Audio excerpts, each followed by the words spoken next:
we're trying to rebuild consumer confidence in beef. We've been building on that for quite a while.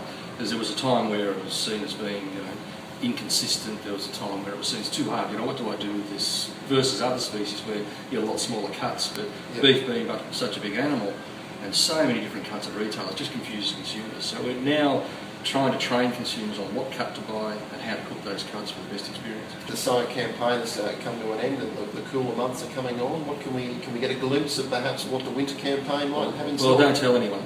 But it's all about having a winter campaign which is all about the attributes of beef.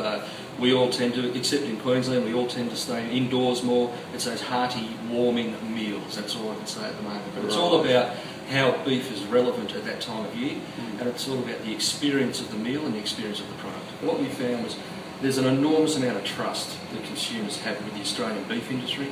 They have trust with the farmer. They have trust all the way through the supply chain. We saw a little, I suppose, drop in that trust factor, but it's back up where it was.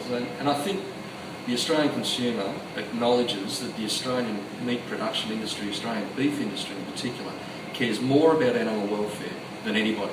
And it doesn't matter who comes out and can challenge us on it, we can stand up proud and tall and say, we have the best systems in place.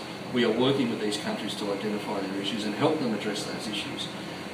Australia is in a very unique position where animal welfare to us is the most important part of our business, not only from an animal welfare point of view, but if you have stressed animals or animals that are treated poorly, your product is not good in the marketplace. So we need to make sure that we're ticking the boxes from an industry point of view, which are far over and above what anyone else wants. We've communicated that through our Target 100 program that we're running on, and really promoting producers and making producers the face of the industry, which they are. They're passionate about it, and the Target 100 program is helping us drive that awareness through to consumers through an advocacy program. We've now got all the major retailers who are really supportive of our initiatives, and I think Australian consumers acknowledge that it's not a problem which occurs in Australia. We are aware of what's happening in other countries, but we are working with other countries. The Australian government is working with governments overseas to address those issues. Our role is to provide the tools. The government's role is to provide, if you like, the support and also the negotiation to address those issues.